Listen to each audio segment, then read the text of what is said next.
This is the Wolves side that Mark McGee is depending on today. At last their horrendous injury list is nearly cleared, and he's taken the opportunity to give Keith Curle his first start and also to bring back Steve Froggatt and Dean Richards now that they're both fit again.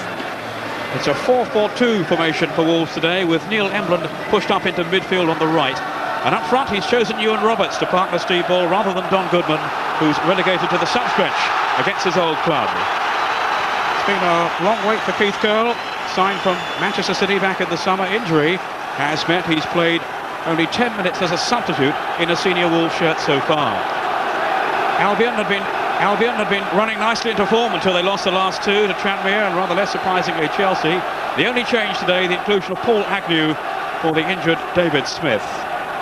Buckley's latest acquisition, defender Sean Murphy from Notts County, makes his second start, having had a promising debut last weekend. In midfield, Richard Snakers has been recapturing some of the form he showed on his arrival at the back end of last season. And in attack, the combination of Andy Hunt and Paul Pesky-Solido seems to be taking off now at the expense of Bob Taylor. Indeed, Pesky-Solido's pace and penalty box awareness have been a real bonus for Albion in recent weeks. 9 goals so far, only 2 less than Andy Hunt. Today's referee is Eddie Wolstenholme from Blackburn. Passions, as ever, running high. A super atmosphere at Molineux. Wolves line 6th, Albion 15th. But it's all about local pride today. Always such an emotional occasion when these two clubs collide. Revenge on Albion's minds, certainly after that 4-2 defeat at the Hawthorns. And they arrive here in good heart, having lost only one of the last 7 in the league. This is Paul Agnew, who's captaining Albion today, returning after injury, though he did feature as a substitute at Stamford Bridge. Where I think Wolves will have a fair chance, their aerial power. Froggatt will take the corner. Richards has come up, and Richards has scored. What a return to the team for Dean Richards. Nobody picked him up. And the header simply flew into the back of the net from Dean Richards.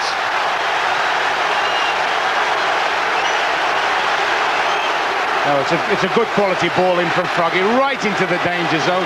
To be fair to Richards, you know, he's actually lost Murphy, I think, on that. He's just got a head on Murphy. And when you get into that position, you know, it's unstoppable from there. That's a very strong header. Sometimes you can blame defenders. I'd rather give him the credit on that. Strong attacking header, that.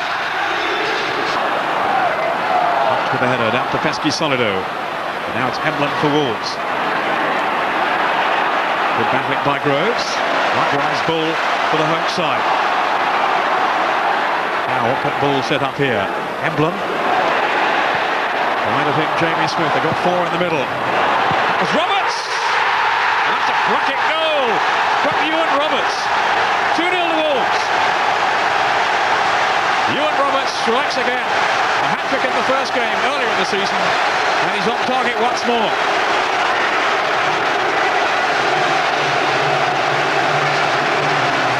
Great Wolves build-up, great link-up, great little layout, and a good ball in from Jamie Smith. But what Paul Raven then? That's the sort of thing, in the middle of the goal they haven't reacted. But the source has got to be cut out. And I feel sure when the ball's played here to Jamie Smith, I'd like to see Paul Raven steaming out and trying to block that ball, getting hit in the face or whatever. Said in the opening minute they can't allow Wolves to cross the ball. They've crossed 2 quality balls, 2 goals. At a time, by the way, when Albion were coming right back into the game. Yes, that was against the run of play. Because 36 minutes. Ewan Roberts, his 8th of the season, and his first since he got 2 here against Manchester City in our televised match. A very impressive return to first-team duty for Dean Richards.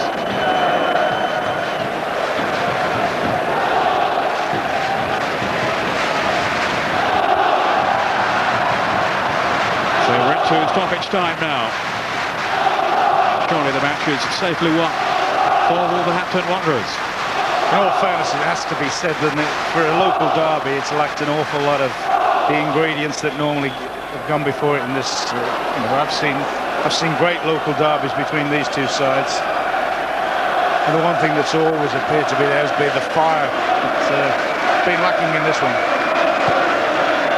The long ball from Crichton. And that'll be Stowers. Wolves promotion material run? Oh, definitely, definitely. I mean, they're getting now, certainly now they're getting their stronger players together. And as I said earlier, they've played a lot more direct today than they have done in certain home games. Gilbert, thread it through, not too far. Thanks to the endeavours of Steve Bull, toiling away to the last. Well, that's it, it's all over. It's a double for Wolves. 4-2 at the Hawthorns and 2-0 today. And in truth, it was a comfortable win too. Albion were never seriously in contention. Brighton conceding the goal after 3 minutes, headed in by Dean Richards, then the second from Ewan Roberts. And as Alan Buckley was saying at half-time, Albion never really got started. Keith Curle, who was outstanding at the back alongside man of the match, Dean Richards. And this was an outstanding display by Wolves. And they have really finished up comprehensive winners of the Black Country Derby. The first double since the 89-90 season. And maybe now they are on the march towards promotion. The final score at Molineux is Wolves 2, West Bromwich Albion 0.